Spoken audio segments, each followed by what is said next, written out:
King of Gods. By Fast Food Restaurant, Kabanata 629. Emperor Projection.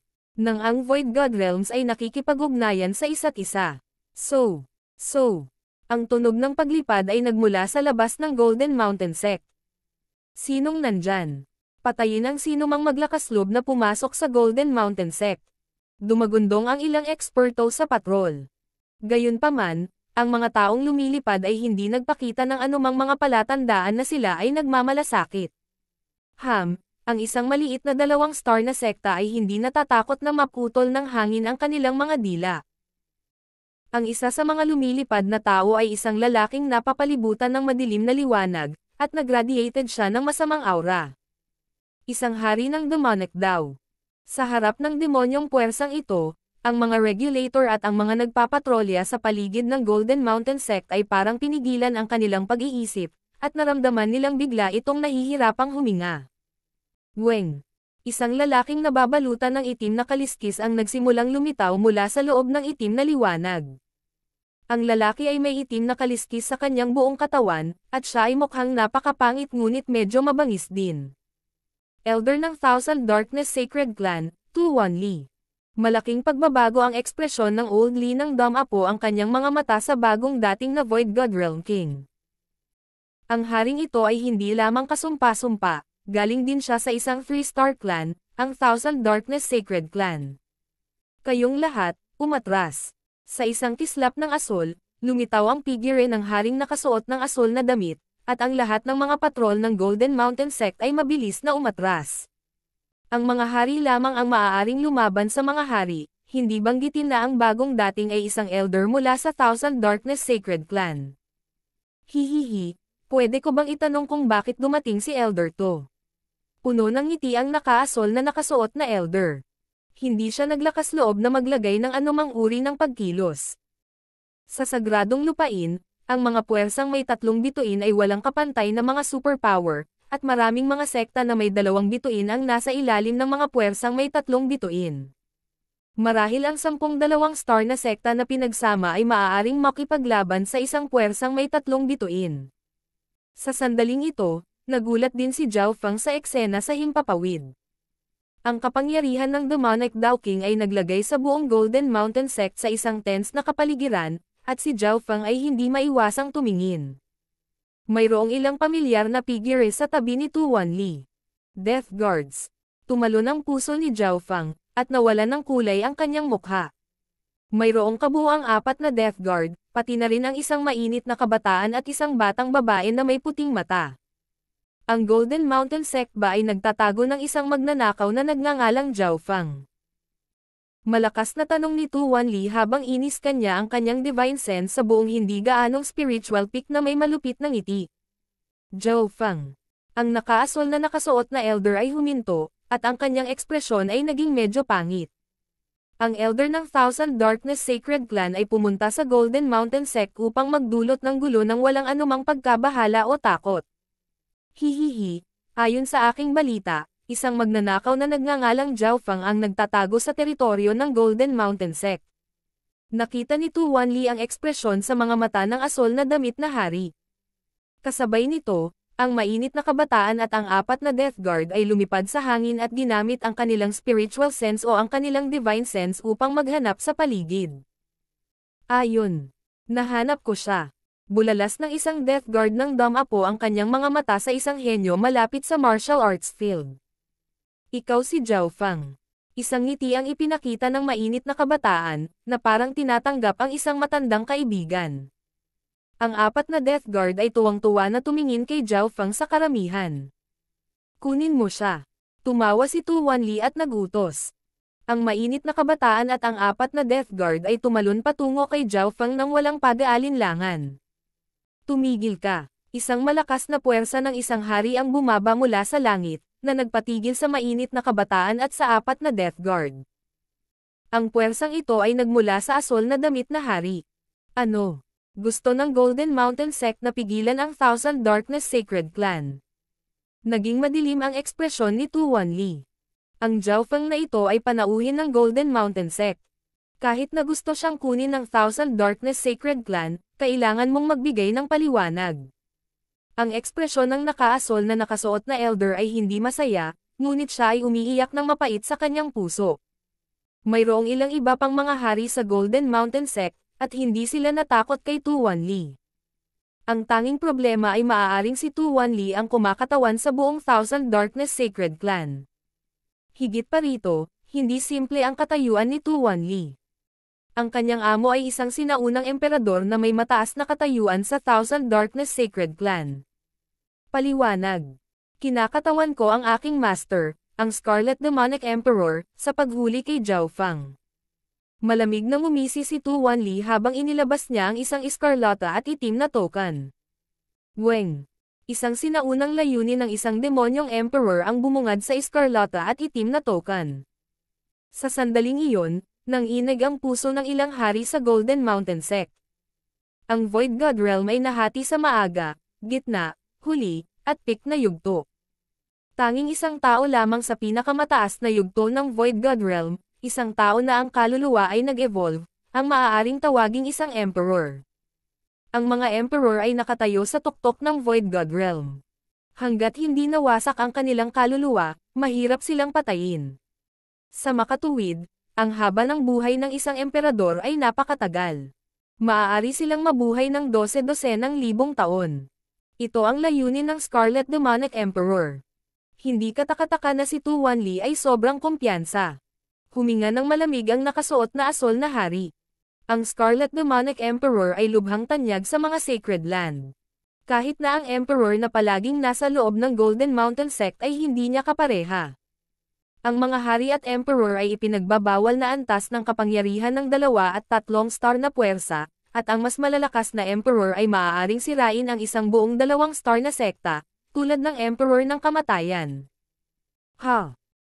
Nang ilabas ni Tu Wanli ang item na kumakatawan sa Scarlet Demonic Emperor, ang mga hari mula sa Golden Mountain Sect ay hindi napigil ang mapabuntong hininga sa pakikiramay. Sa ganitong sitwasyon, wala nang magagawa ang Golden Mountain Sect. Zhao Fang, tingnan natin kung paano ka tatakas sa pagkakataong ito.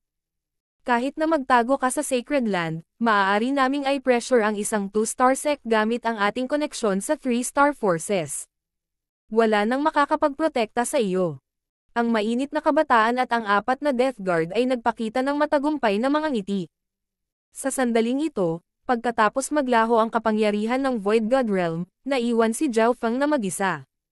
Walang magpoprotekta sa kanya. Mukhang may kakayahan pa ang Emperor of Death. Maaapektuhan niya talaga ang 3 star na puwersa sa True Martial Sacred Land. Malamig na ngumisi si Zhao Fang, at isang mapanuksong ngiti ang lumitaw sa kanyang mukha. Nadama ng mainit na kabataan at ng 4 na Death Guard na may mali. Sa puntong ito, si Zhao Fang ay walang proteksyon o landas ng pag-urong. Paano niya nagawang maging kalmado? Weng. Bahagyang nanginig ang isang token na kulay purple sa palad ni Zhao Fang. Lalong lumaki ang ngiti ni Zhao Fang. Hindi nagtagal, ang tahimik na Purple Saint token ay biglang may naramdaman, at ang aura ay hindi nagmumula sa Purple Saint Ruins, ito ay nagmumula sa gitna ng Sacred Land. Ang mainit na kabataan at ang 4 na Death Guard ay nakaramdam ng bahagyang pagkabalisa, ngunit sinisingil pa rin nila si Zhao Fang. Kayo ang mga subordinate ng Emperor of Death. Isang mahinahon na boses ang narinig, at tila malapit at malayo sa parehong oras. Parang nag-aagawan ang espasyo sa sarili nito. Sa sumunod na sandali, isang malakas na divine sense ang dumaan sa himpapawid, at ang kapangyarihan ng isang emperor ay naging sanhi ng pagyanig ng langit at lupa. Wow! Ang 4 na Death Guard ay tumalsik ng isang subo ng dugo. Emperor! Nanginginig ang katawan ng mainit na binata habang pinipigilan ang kumukulong dugo at kaluluwa. Ang divine sense na iyon, maaari bang? Nanginginig ang puso ni Tu Wanli habang sumisigaw siya. Weng. Dahil sa kapangyarihan ng isang emperor, umungal ang Heaven-Earth Yuan Qi. Lumitaw ang figure ng 100 yarda ang taas na lalaki na may puting buhok, at napaliligiran ito ng liwanag. Para bang isa siyang Diyos. Isang Void God Projection. Isang Void God Projection ay ganito kalakas. Ang mga puso ng Golden Mountain Sect Kings ay nanginginig. Pagbati. Emperor. Iniyuko ni Tu Wanli ang kanyang ulo sa harap ng 100 yarda ang taas na puting buhok na lalaki. Pulang-pula ang kanyang mukha, at mabigat ang kanyang paghinga. Plop. Plop. Hindi nakayanan ng 4 na Death Guard ang pressure, at napaluhod sila. Tanging ang mainit na kabataan ay halos hindi nakahawak. Tumangala siya sa Emperor's projection na may nagngangalit na mga ngipin habang nagsasalita sa nanginginig na tono. Kilala mo ang aking master. Ang Emperor of Death. Ilang beses ko na siyang nakita. Naiinggit ako na mayroon siyang napakahusay na alagad na tulad mo. Walang emosyong nagsalita ang Void God projection. Sa sandaling ito, ang buong True Martial Sacred Land ay nagsimula sa talakayan, at maraming divine senses ang nag-scan patungo sa mas mababang spiritual peak ng Golden Mountain Sect. Ito ang Void God projection ni Duan Muqing.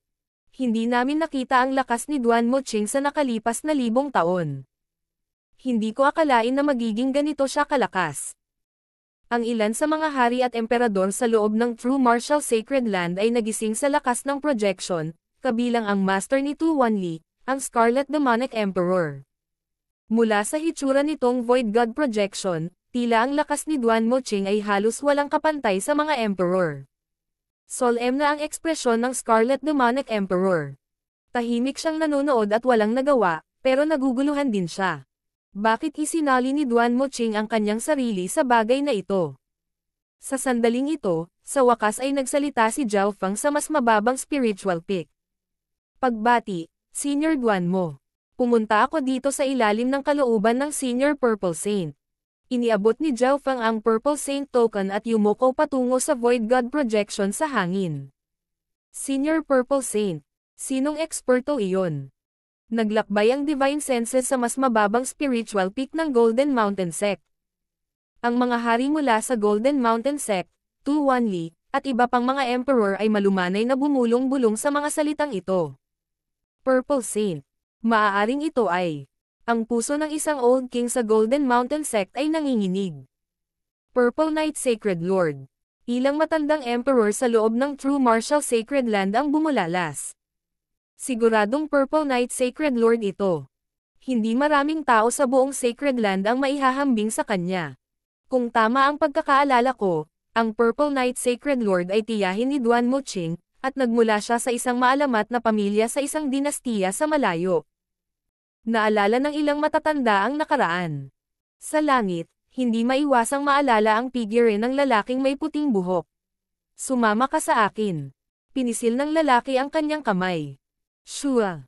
Ang katawan ni Zhao Feng ay parang isang piraso ng papel habang siya ay hinihila kasama ng imahe ng lalaki at nawala mula sa mas mababang spiritual peak. Sa isang kisap mata, nawala si Zhao Feng at ang Emperor projection. Ho! Ang mga eksperto malapit sa Golden Mountain Sect, kasama ang divine sense ng ilang hari, lahat ay nagpakawalan ng hininga.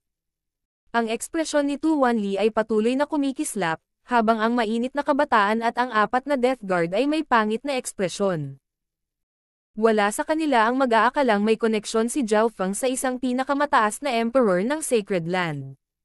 Ang mas hindi kapanipaniwala, may nahulog na Mystic Light Realm Sacred Lord sa likod ni Zhao Feng.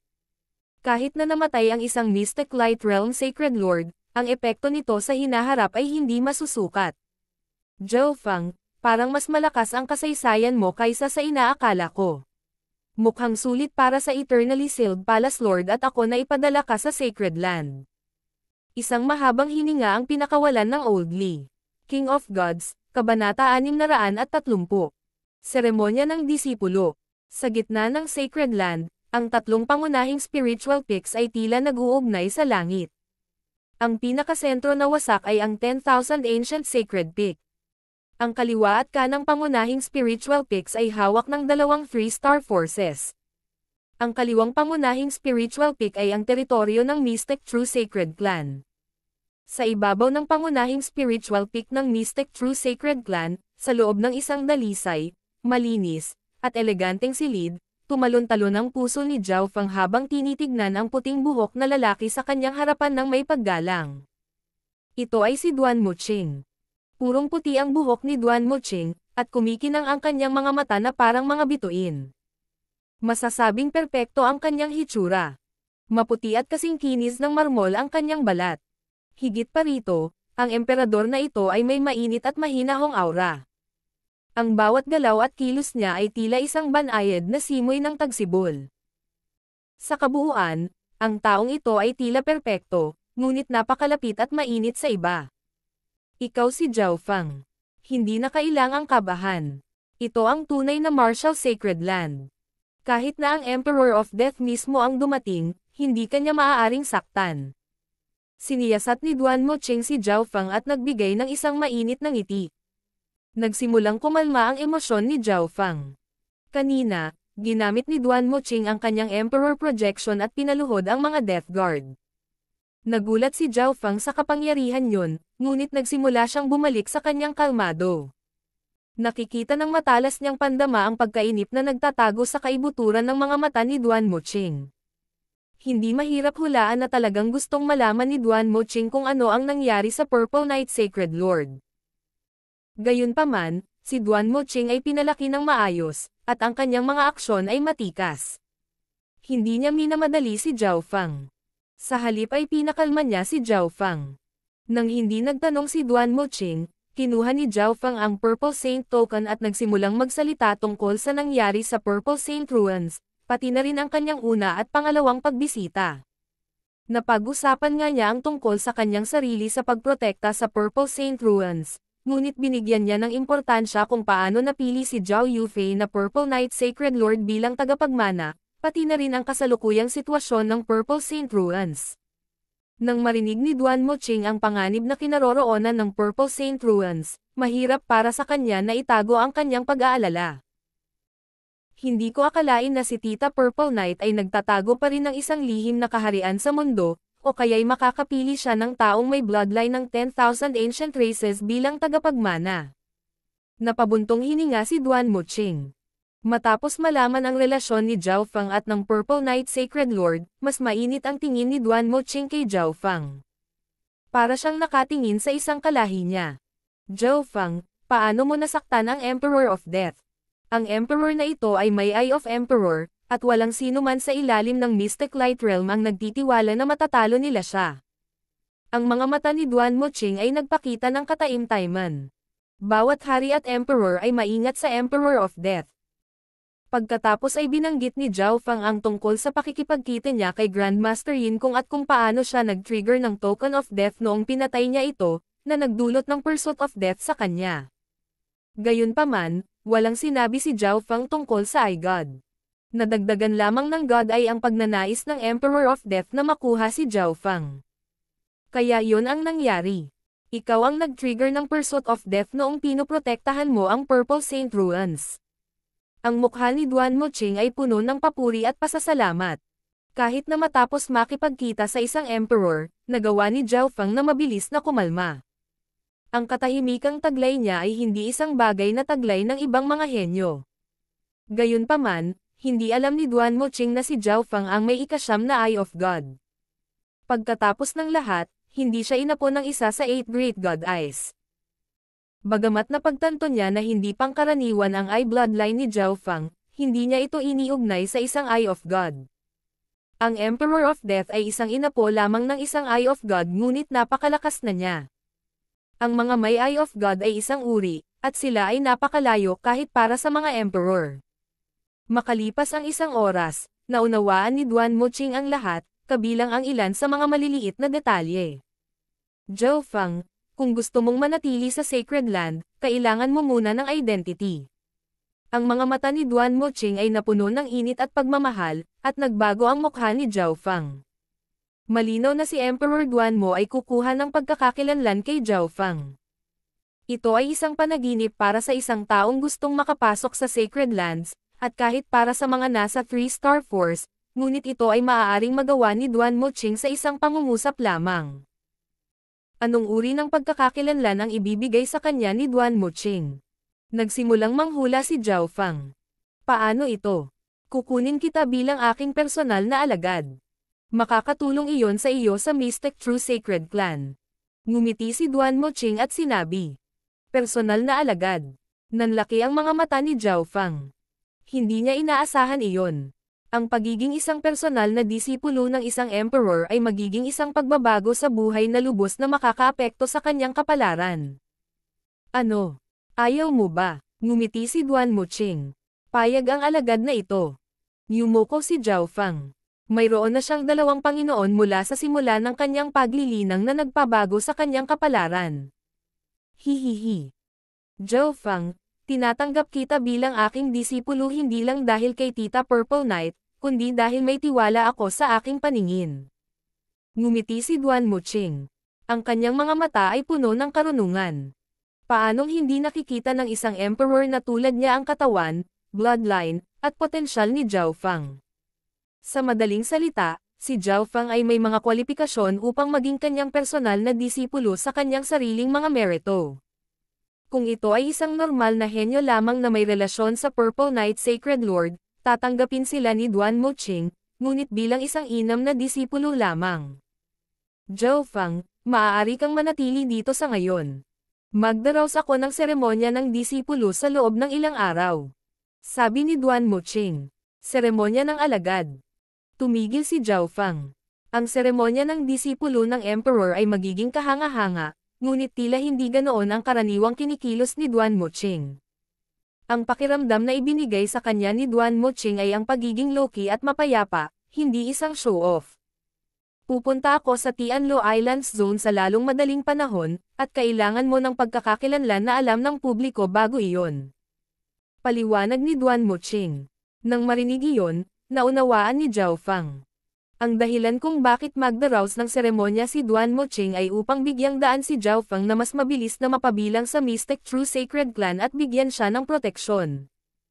Kung alam ng lahat na si Zhao Fang ay disipulo ni Emperor Duan Muqing, mag-iingat sila sa kanya. Pagkaraan ng 3 araw, nagdao si Duan Muqing ng seremonya ng disipulo sa kanyang palasyo. Ang seremonya ng disipulo ay hindi isinapubliko. Ito ay limitado sa itaas na antas ng bawat puwersa, pati na rin ang ilang core na disipulo. Gayunpaman, ang bilang ng mga hari at emperor na dumalo ay hindi maliit. Mayroong hindi mabilang na sovereign lords at half-step void god realms. Sa entablado ng seremonya, yumuko si Zhao Fang kay Duan Muqing. Niyanig ng seremonyang ito ang Mystic True Sacred Clan, at kumalat ang balita sa 2 pangunahing spiritual peaks at sa 33 2-star sects. Nakita din ni Zhao Fang ang mga hari mula sa Golden Mountain sect sa seremonya. Ang asol na nakasuot na hari ay sobrang init kay Zhao Fang, na para bang ang huli ay ang kanyang ninuno. Binabati kita, little friend Zhao. Puno ng ngiti ang Old Li. Nakipag-usap si Zhao Fang kay Old Li ng mag-isa at sinabi sa kanya na ipadala ang balita sa Eternally Sealed Palace Lord. Malaki ang naitulong ng Eternally Sealed Palace Lord sa pagpayag sa kanya na makapasok sa Sacred Land. Talagang gagawin ko, tumanggo si Old Li. Alam niya kung gaano kakilakilabot ang tunay na lakas ni Zhao Fang, at ngayon ay anggat pa siya ng mas mataas sa patnubay ni Emperor Duan Muqing. Nakilala rin ni Zhao Fang ang ilan pang core disciples mula sa Mystic True Sacred Clan sa seremonya. Ang mga core disciples ng 3-star Mystic True Sacred Clan ay pangunahing mga disipulo ng emperors. Ang Mystic True Sacred Clan ay mayroong hindi bababa sa 7 o 8 emperor, at si Duan Muqing ay may medyo mataas na katayuan sa kanila. Siya yon. 2 core disciples ang nakatitig kay Zhao Fang na may nakaumbok na mga mata at nakabuka ang mga bibig. Ang 2 ito ay isang kabataang maikli ang buhok at isang matangkad at payat na kabataan. Junior Marshal Brother Jiang, ano na? Kilala mo ba itong si Zhao Fang? Nagtatakang tanong ng isa pang core na disipulo. Nagkatinginan ang maikling buhok na binata at ang lalaking payat. Ang 2 ito ay ang 2 lumabas sa Void Ocean Arena, sina Zhang Fan at Chen Yilan. Parang may naramdaman, tumingin si Zhao Fang sa 2. Si Zhang Fan at Chen Yilan, ang 2 disipulong ito ng Sacred Land, ay nagbigay kay Zhao Fang ng malalim na impresyon. Ito ay lalo na para kay Zhang Fan, na may bloodline ng 10,000 ancient races at nagpahayag ng nakakatakot na lakas sa arena. Sa oras na iyon, si Zhao Fang ay nasa half-step origin core realm lamang at marahil ay hindi niya kayang harangan ang isang suntok mula kay Zhang Fan. Gayunpaman, sa sandaling ito, ang nagulat ay sina Zhang Fan at Chen Yilan. 1 taon lang at umabot na sa akin ang kanyang cultivation, at ngayon ay mayroon na siyang emperor para sa isang master. Nanginig ang puso ni Jiang Fan. Hindi niya ito matanggap. Gumugol siya ng 1 buong taon ng pagsusumikap upang makapasok sa gitnang yugto ng Origin Core Realm. Sa mga tuntunin ng katayuan, siya ay isang core na disipulo ng isang 3-star force sa Sacred Land, at ngayon si Jiao Feng ay nasa parehong level niya sa isang seremonya lang. Senior Martial Brothers. Nakangiti si Jiao Feng habang naglalakad at binati sina Jiang Fan at Chen Yilan. Bahagyang pilit ang mga ngiti ni na Jiang Fan at Chen Yilan habang binati nila si Jiao Feng bilang ganti. Bagamat ang kasalukuyang katayuan ni Jiao Feng ay kapantay ng sa kanila, minamaliit nila si Jiao Feng 1 taon na ang nakalipas at naisip na wala na silang anumang komunikasyon kailanman. Sa makatuwid, nang humingi ng tulong si Jiao Feng sa kanilang dalawa, tumanggi sila. Hihihi, Emperor Guluo, parang kilala ng iyong alagad na may bloodline ng 10,000 ancient races si Jiao Feng. Nakangiti si Emperor Duan Moqing habang nakikipag-usap siya sa isa pang elder. Ang elder na ito ay si Emperor Guluo, ang amo ni Jiang Fan. Ang bloodline ni Jiao Feng na ito ay parang kapantay ng normal na 10,000 ancient races na bloodline. Ang nakakapagtaka pa ay kahit ako ay hindi nakikita sa pamamagitan ng kanyang eye bloodline. Pinuri ni Emperor Guluo. Ang mga normal na tao ay masyadong malayo sa mga emperor, ngunit ang bawat emperor na naruroon ay pumupunta upang batiin si Emperor Duan Moqing nang makita nila si Jiao Feng. Jiang Fan, ang bloodline at potensyal ni Jiao Feng ay hindi mas mahina kaysa sa iyo. Kailangan mong makipag-usap at makipag-ugnayan sa kanya ng higit pa sa hinaharap. Ang divine sense ni Emperor Guluo ay tumunog sa ulo ni Jiang Fan. Naiintindihan ng alagad na ito. Ang puso ni Jiang Fan ay napuno ng halo-halong emosyon. Una, ang lakas at katayuan ni Emperor Duan Moqing ay bahagyang mas mataas kaysa sa kanyang master. Pangalawa, sa mata ng kanyang amo, ang potensyal ni Jiao Feng ay hindi mas mababa kaysa sa kanyang sarili. Hindi pinagdudahan ni Jiang Fan ang alinman sa nabanggit, lalo na ang pangalawang punto. Sino ang nakakaalam kung anong uri ng kapalaran ang natanggap ni Jiao Feng para maabutin niya sa loob lamang ng 1 taon? King of Gods, Kabanata 631. Pagpapalit. Sa seremonya ng disipulo, binawi ni Duan Moqing ang kanyang tingin at nagsimulang makipag-usap sa iba pang mga emperor na naruroon. Mga elder, mayroon akong pag-uusapan sa inyong lahat. Biglang nagsalita si Duan Moqing. Nagpalitan ng tingin ang mga emperor, at ang ilan sa kanila ay nagpahayag ng maalalahan ng mga ekspresyon. Emperor Duanmo, may kaugnayan ba ito sa Demigod Forgotten Garden? Ngumiti si Emperor Guluo. Tama iyan. Tumanggo si Duan Moqing. Ang listahan ng mga taong pupunta sa Demigod Forgotten Garden ay napagpasyahan na at, kadalasan, ang mga spot ay hindi magbabago. Pagkarinig hanggang doon, naunawaan na ng ibang mga emperor ang gustong sabihin ni Duan Moqing.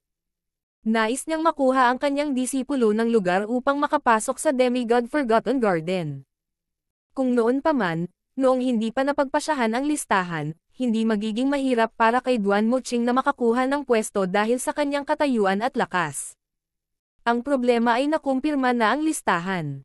Ang Demigod Forgotten Garden ay nahahati sa nominado at open competition section. Mahirap palitan ang listahan ng mga tao mula sa open competition section, kaya lang ang nominated section lang ang maaari naming palitan. Malalim na sabi ni Emperor Guluo. Ang True Martial Sacred Clan ay may kabuuang 50 pwesto para sa Demigod Forgotten Garden. Ito ay 10 beses na mas mataas kaysa sa Golden Mountain Sect, isang Peak 2-star force. Gayunpaman, bilang isang 3-star superpower, ang mga henyo ng Mystic True Sacred Clan ay kasing liwanag ng mga bituin, at mayroon pang mga kababalaghan na may bloodline ng 10,000 ancient races. Mayroong 12 ng mga emperador at hari na naroroon, at bawat hari at emperador ay may kahit man lang 2 disipulo. Sa makatuwid, ang kompetisyon para sa 50 pwesto ay lubhang mabangis. May 10 nominated spot. Paano ito? Di nagtagal ay nagkaroon ng ideya si Emperor Guluo, at nakipag-ugnayan ang mga emperador sa kanilang divine senses bago sila nakarating sa conclusion. Mukhang iyon lang ang paraan. Bumantong hininga si Emperor Duan Muqing. Ang mga hinirang na henyo ay lahat ay may malakas na background, kaya ang pagsisikap na ilipat ang isang tao papasok o palabas ay tiyak na makakasakit ng isang tao. Gayunpaman, ang Demigod Forgotten Garden ay lumitaw lamang isang beses bawat 500 taon, at si Emperor Duan Muqing sa wakas ay nakakuha ng isang disipulo, na kamag-anak din ng kanyang tiya. Tiyak na magbibigay siya ng maraming tulong hanggat maaari sa kanyang bagong alagad. Sa paglipas ng panahon, nagsisimula nang matapos ang seremonya ng disipulo. Nakilala ni Zhao Fang ang maraming core disciples mula sa Mystic True Sacred Clan. Hindi dumating ang punong disipulo na si Nan Gongsheng. Si Nan Gongsheng ay naglilinang ng isang lihim na pamamaraan sa Sacred Land sa nakalipas na kalahating taon, at naabot na niya ang kalahating hakbang na Void God Realm noon pa man. Tinalakay ng ilan sa mga core na disipulo. Si Nan Gongsheng ang numero 1 henyo ng Mystic True Sacred Clan. Isa rin siya sa mga nangungunang henyo sa buong Sacred Land. Nang pag-usapan ang tungkol kay Nan Gongsheng, maging si Zhang Fan, na may bloodline ng 10,000 ancient races, ay nagpahayag ng paggalang. Kung ang aking cultivation ay umabot sa Great Origin Core Realm, magagawa kong labanan ang kahit isang tao sa kalahating hakbang na Void God Realm. Naikuyom ni Zhang Fan ang kanyang mga kamao. Ang kanyang talento at potensyal sa linya ng dugo ay kabilang sa mga pinakamahusay sa loob ng Mystic True Sacred Clan, ngunit siya ay nasa 20s pa lamang sa sandaling ito. Hindi niya naabutan ang ibang mga henyo na nasa 30s na. Brother Zhang, huwag kang magalit. Dalawa lang ang henyo sa buong Sacred Land na may bloodline ng 10,000 ancient races. Sa hinaharap, ang iyong tunay na kalaban ay si Ming Shi mula sa Thousand Darkness Sacred Clan. Tinapik ni Chen Yilan ang kanyang balikat. Sa katotohanan, sa kanyang 10,000 ancient races bloodline, ang lakas ni Zhang Fan ay nalampasan na ang ilang Great Origin Core Realm Sovereign Lords. May natitira pang 3 buwan bago ang Demigod Forgotten Garden. Sisingilan ko ang top 10 Sacred Land Geniuses tulad ni Brother Chen. Nagningning sa mga mata ni Zhang Fan ang layunin ng labanan, at ang kanyang bloodline ay tila nasusunog. Ang kanyang pakikipaglaban ay nag-alab sa seremonya ng disipulong ito, lahat ay dahil sa panggigipit ni Zhao Fang. Ang pagbabago sa Zhang Fan ay hindi nakaligtas sa mga mata ni Emperor Guluo, at lihim niyang tinanggo ang kanyang ulo. Noong nakaraan, si Zhang Fan ay labis na mayabang dahil sa kanyang 10,000 ancient races bloodline, kaya hindi siya naglagay ng labis na pagsisikap sa kanyang cultivation. Fanner, ako mismo ang magtuturo sa iyo sa susunod na 3 buwan. Ang divine senses ni Emperor Guluo ay tumunog sa kanyang ulo. Salamat sa iyo, Master. Pinigilan ni Zhang Fan ang pananabik sa kanyang puso. Ang kanyang layunin ay maging isa sa top 10 Sacred Land Geniuses. Sa pamamagitan lamang ng higit na lakas ay makakalabas siya sa tuktok sa Demigod Forgotten Garden. Inilibot ng mga mata ni Emperor Guluo si Emperor Duanmo, at naisip niya na ang disipulo ng huli ay mayroon ding bloodline ng 10,000 ancient races. Walang paraan na matatalo siya kay Emperor Duanmo at sa kanyang disipulo. Makalipas ang kalahating araw, natapos na ang seremonya ng disipulo. Mula ngayon, si Zhao Fang ay opisyal na alagad ni Duan Muqing at miyembro ng isang 3-star superpower.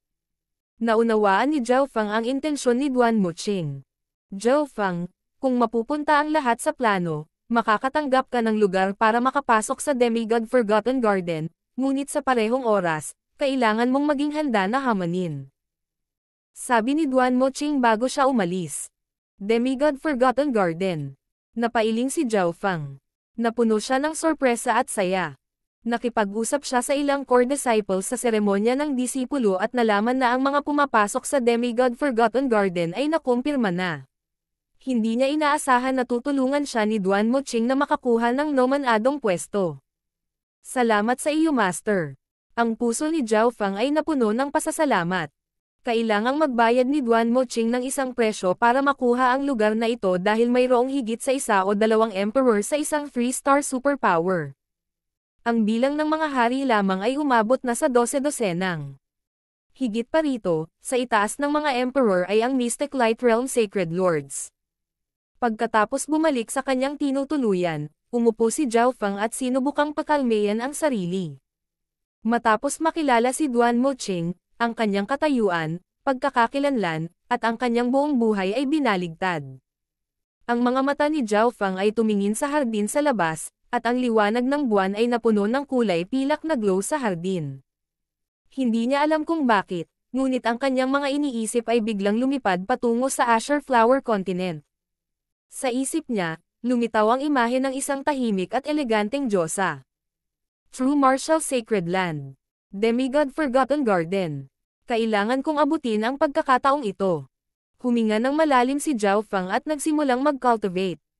Ngayong nakarating na siya sa True Martial Sacred Land, natapos na niya ang kalahati ng kanyang paglalakbay. Sa umaga ng ikalawang araw. Zhao Fang, lumabas ka dito.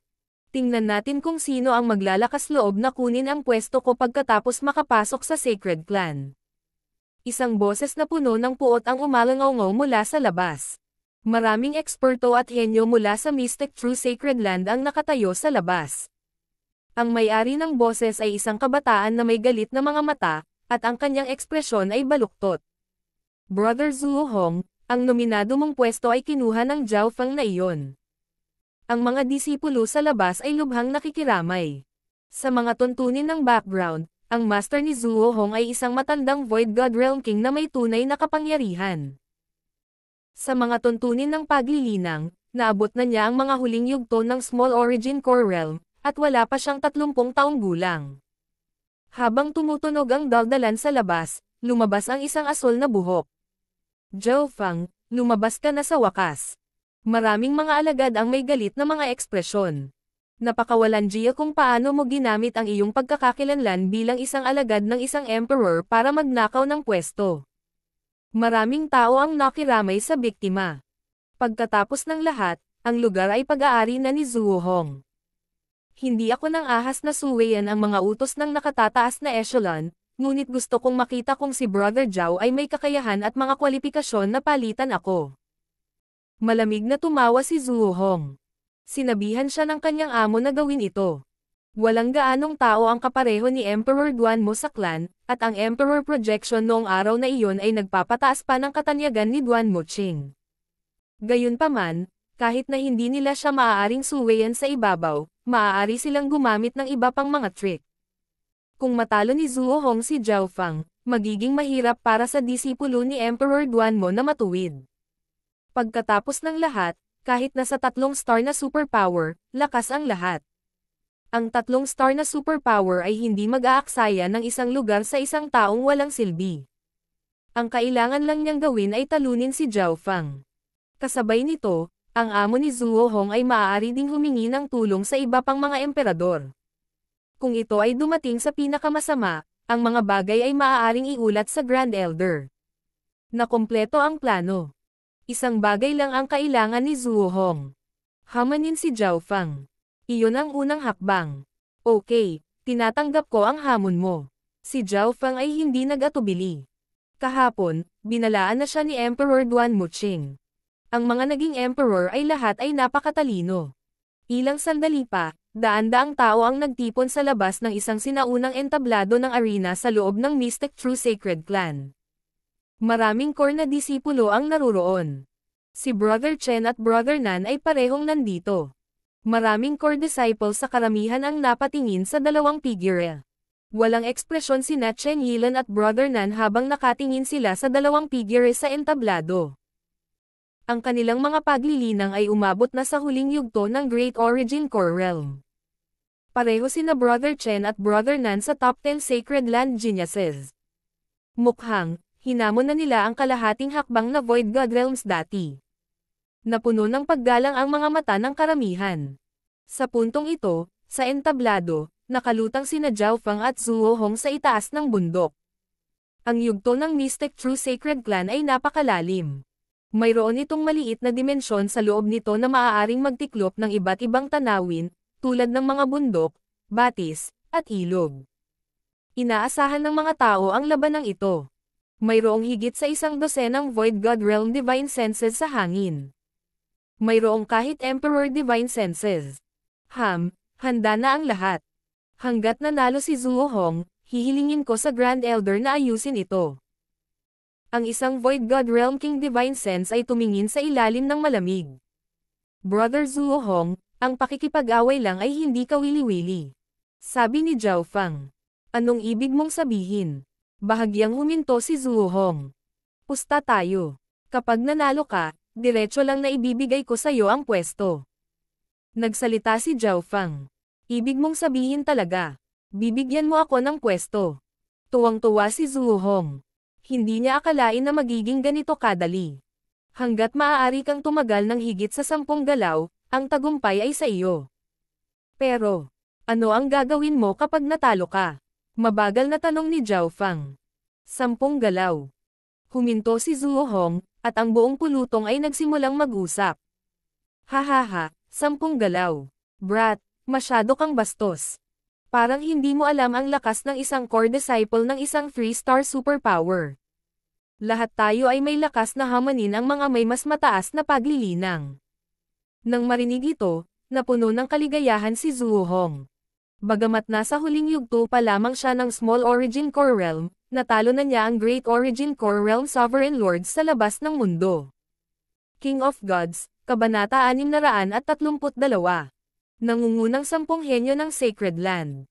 Sa ibabaw ng entablado ng labanan sa Sacred Land, ang lahat ng mga disipulo at eksperto ng angkan ay nanonood na may nagulat na mga ekspresyon. 10 galaw. Si Zhao Fang ay nangangahas pa ring maging napakayabang. Ang brat na ito ay naging core na disipulo ng Mystic True Sacred Clan, at ang cultivation ni Zuohong ay mas mataas kaysa sa kanya. Hindi marami sa ilang daang manunood ang nag-isip ng mabuti kay Zhao Fang. Pagkatapos ng lahat, si Zuohong ay isang matandang core na disipulo na tila nahihigitan si Zhao Fang sa bawat aspeto.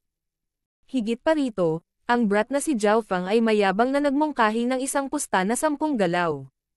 Ano, natatakot ka? Ngumiti si Zhao Fang. Ang dahilan kung bakit siya gumawa ng isang pusta na 10 galaw ay upang patunayan na siya ay may lakas at potensyal na palitan ang isang tao. Kung nanalo siya sa naturang taya, walang manglilibak sa kanya o hahamakin ang pangalan ng kanyang amo, ang pangalan ni Duan Muqing. Bakit naman ako matatakot? Kapag natalo ako, hihingi ako ng tawad sa iyo at Otres sa tuwing makikita-kita. Tumawa si Zuohong. Mukhang nakakuha na siya ng tagumpay.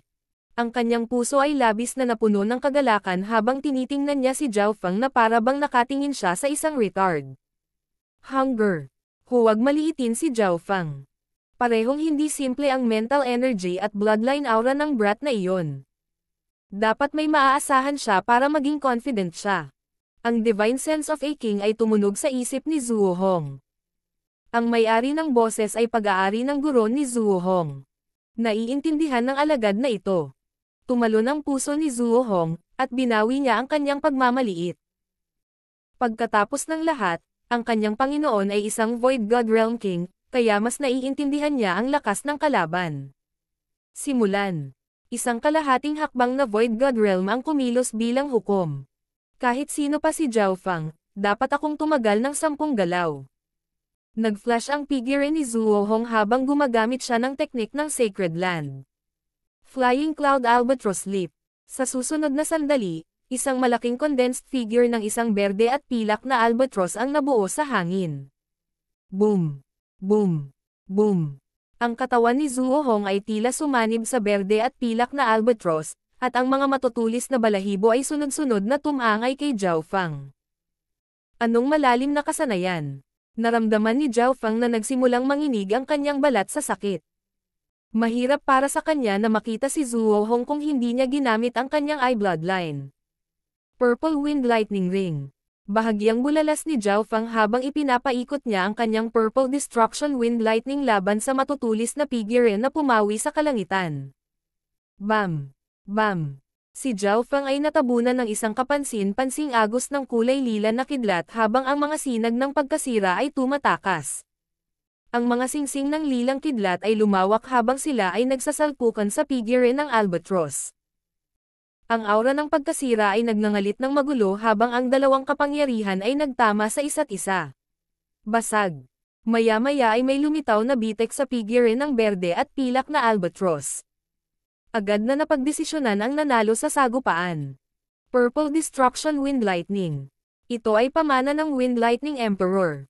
Bahagyang nagulat ang Void God Realm Divine Senses sa hangin. Maraming eksperto sa True Martial Sacred Land, at hindi nagtagal ay nakilala nila ang kasaysayan ng mga kasanayan ni Zhao Fang. Wind Lightning Emperor. Dati siyang naghahari sa bilis niya. Isa siyang maalamat na pag-iral kahit na sa mga emperor. Ang 10,000 Lightning Sect sa Sacred Land ay mayroon ding mana ng Wind Lightning Emperor, ngunit wala silang asensya nito. Nagsimulang magtalakayan ang ilang King Divine Senses. Wind Lightning Emperor. Ang Divine Sense of an Emperor ay bamantong hininga. Maraming mga sinaunang Emperor dito sa Sacred Land na maaaring personal na kilala ang Wind Lightning Emperor. Noon, ang Wind Lightning Emperor ay minsang nilinang sa 10,000 Lightning Sect. Sa sandaling ito, ang mga diskarte ng Purple Destruction ng Wind Lightning Emperor ay pinipigilan ang mga diskarte ng isa pang puwersa ng Sacred Land. Ang isang brat mula sa labas ng mundo ay talagang may mana ng isang maalamat na Emperor. Kinagat ni Zhuo Hong ang kanyang mga ngipin sa hangin. Lumilipad na albatross sweep ang shadow. Biglang pinaikot ni Zhuo Hong ang kanyang bloodline power, at ang figure ng albatross sa hangin ay nagsimulang tumikom kahit na mas matindi habang umiihip ang hangin at kidlat sa paligid nito. Shua! Sa susunod na sandali, ang imahe ng isang albatross ay tumawid sa hangin. Ang mga manonood ay tila nakakita ng isang banal na ibon na nagniningning ng isang lumang layunin na sumisigaw habang ito ay kumikislap sa mga ulap. Naramdaman ni Zhao Fang ang presyon na dumaan sa kanya, at nagsimulang bumagal ang daloy ng kanyang dugo. Hindi niya inaasahan na kakaiba ang bloodline technique ni Zhuo Hong. Ang kanyang peak battle power ay maihahambing sa isang Great Origin Core Realm Sovereign Lord. Wind Lightning 100 Figures. Umuungol si Zhao Fang habang ang mga alon ng kumikinang nalilang kidlat at hangin ay kumikinang sa paligid niya. Shua! Shua! Shua! Sa sandaling iyon, nahati sa dalawa ang isang bola ng Wind Lightning na kulay lila. Ang dalawang bola ay nahati sa 4. 2, 4, 8, 16. Sa ilang sandali lang, nabuo ang 2 dosenang Purple Lightning Doppelganger at nagkalat sa 1 milyang radius. Shoo! Agad na binasag ng lumilipad na albatross ang ilang doppelganger, ngunit walang nakakaalam kung nasaan ang tunay na katawan ni Zhao Fang. Mahirap tukuyin kung aling katawan ang tunay na Zhao Fang, at bawat doppelganger ay may mga kakayahan sa pag-atake. Shua! Shua! Shua! Sunod-sunod na sinusugod ng mga doppelganger ang lumilipad na albatross na kinaroroonan ni Zhuo Hong. Napuno ng galit si Zhuo Hong habang bumubulusok ang hangin at kidlat sa kanyang katawan. Karamihan sa mga henyong nanonood ay natigilan. Blade of Purple Destruction. Isang manipis, maitim na lila na talam ang biglang nabuo sa isa sa mga kamay ng doppelganger, at nagradiated ito ng aura ng pagkasira habang kumikinang ito ng kidlat. Basag. Ang talam ng Wind Lightning ay napakakapansin-pansin, at bigla itong lumawak sa mahigit 1 dosenang yarda ang haba habang naglabas ito ng aura ng pagkasira at hiniwa ang figure ng albatross sa 2.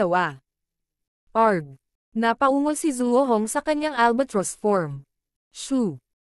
Isang pinaso, madilim na pulang marka ang makikita sa kanyang katawan, at ang kapangyarihan ng pagkasira ay pumasok sa kanyang katawan.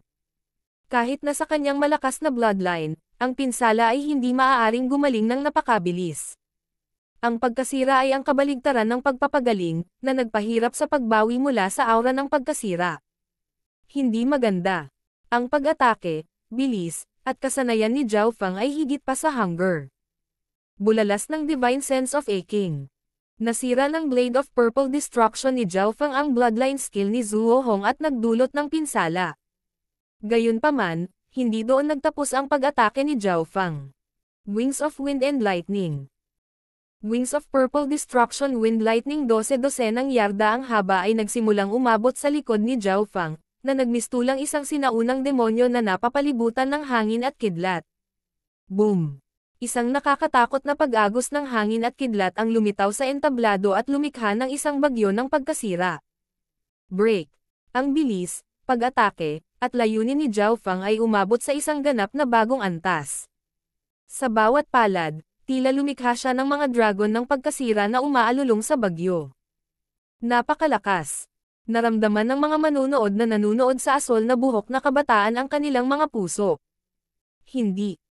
Ibinigay ni Zuo Hong ang lahat at pinaikot ang kanyang bloodline power sa maximum, ngunit ang kanyang figure ay nagsimulang kumupas sa harap ng walang kapantay na dragon ng destruction, at siya ay lumipad palabas ng entablado. Plop! Itim na itim ang katawan ni Zuo Hong nang mapunta siya. Gusto niyang lumipat, ngunit siya ay ganap na manhid, at ang kanyang life force ay nasugatan. Brother Zuo. Tumakbo ang ilang core na disipulo at tinulungan si Zuo Hong. Salamat. Si Zhao Feng ay lumabas ng entablado sa gitna ng maingat at nakakatakot na mga tingin. Nagawa talaga ito sa loob ng 10 galaw. Ang half-step king judge ay kakaibang tumingin kay Zhao Feng. Sa huling sandali, sa pagdaragdag ng Wings of Wind and Lightning, sapat na ang battle power ni Zhao Feng para banta maging ang mga nasa middle stage na Great Origin Core Realm o mas mataas. Ang gayong lakas ng mandirigma ay sapat na upang mamukod tangi sa karamihan ng mga henyo sa Sacred Land. Okay naman ang lakas niya. Walang emosyong sabi ni Brother Nan mula sa karamihan. Para sa isang tulad niya, isa sa nangungunang 10 henyo ng Sacred Land, hindi siya nagulat sa antas ng battle power na iyon. Kailangang malaman ng isa na marami sa nangungunang 10 Sacred Land Genius ang maaaring hamanin ang mga normal na half-step na kings. Sa kabilang banda, si Chen Yilan ay puno ng pagtataka. Isa rin siya sa top 10 Sacred Land Genius, ngunit nakita niya si Zhao Feng 1 taon na ang nakakaraan. Noon, si Zhao Feng ay nasa half-step Origin Core Realm lamang. Sa oras na iyon, marahil ay hindi niya napigilan ang isang suntok mula kay Jiang Fan. Sa kabutihang palad, wala si Jiang Fan. Ang lakas na ipinakita ni Zhao Feng ay kapantay na ni Brother Jiang. Bulong ni Chen Yilan. Pagkatapos ng seremonya ng disipulo, si Jiang Fan ay sumunod sa kanyang Panginoon, si Emperor Guluo, at pumunta upang magsaka. Sa sandaling ito, Zhao Feng, hindi naman masama ang performance mo. Halika rito. Narinig ang boses ni Emperor Duan mo. Halata namang nanood din siya ng laban. Hindi napigilan ng ibang mga hari na mapabuntong hininga. Si Emperor Duan mo ay kumuha ng isang bagong disipulo, at siya ay napakalakas na. Makalipas ang ilang sandali. Master, may kailangan ka bang sabihin sa akin? Dumating si Zhao Feng sa palasyo ni Duan Muqing. Zhao Feng, ang iyong lakas ay maaaring may rank sa nangungunang 5 o 6 na core disciples ng Mystic True Sacred Clan, ngunit may pagkakaiba pa rin sa pagitan ng top 10 geniuses ng Sacred Land. Hindi pa rin sapat na umani ng maraming benepisyo mula sa Demigod Forgotten Garden. Sabi ni Duan Muqing. Hindi sumang-ayon si Zhao Feng. Kinailangan na niyang gamitin ang 60 hanggang 70% ng kanyang Purple Destruction Wind Lightning Intent ngayon lang. Kung ang mga disipulo ng Sacred Land sa Small Origin Core Realm ay mayroon ng ganoong lakas, kung gayon ang mga nasa Great Origin Core Realm ay hindi masusukat. May 3 bagay ako sa iyo bago ako umalis. Baka makatulong sila sa iyo. Isang kahoy na kahon ang lumitaw sa kamay ni Duan Muqing. Kinuha ni Zhao Feng ang kahon at binuksan ito. Sa loob, may 2 libro at isang maliit na bote ng jade. Mayroong ilang uri ng kristal na kasing laki ng hinlalaki sa loob ng bote ng jade. Ito ay bilog at kasing aninag at perpekto gaya ng brilyante. Ang pressure na nagmumula rito ay nagparamdam kahit kay Zhao Feng na pinigilan. Ito ay isang crystal core pill, na tumutulong sa mga nasa pinakamataas na Small Origin Core Realm na makapasok sa Great Origin Core Realm. Ang iyong paglilinang ay hindi pa sapat upang magamit ito, ngunit nalaman ko na ang core center sa loob ng iyong katawan ay nagpapakita na ng mga senyales ng pagiging kristal, kaya ang paggamit nito ngayon ay maaaring magkaroon ng ilang magagandang epekto. Ngumiti si Duan Muqing at sinabi, Crystal Core Pill. Hindi mapigilan ni Zhao Feng na maging nasa sabik. Narinig niya ang halaga ng tabletang ito. Ito ay napakabihira maging sa Void Ocean Spiritual Palaces. Dama po ang mga mata niya sa 2 libro. Mayroong ilang mga salita sa unang libro. Dark Eye Secret Manual. Hindi maiwasan ni Zhao Feng na magulat. Ano ang kaugnayan nito sa hindi kumpletong pahina ng Dark Eye? Hihihi, itong Dark Eye Secret Manual ay isang bagay na nakuha ko sa pakikipagpalitan sa Emperor of Death matagal na ang nakalipas, at naglalaman ito ng marami sa kanyang mga diskarte.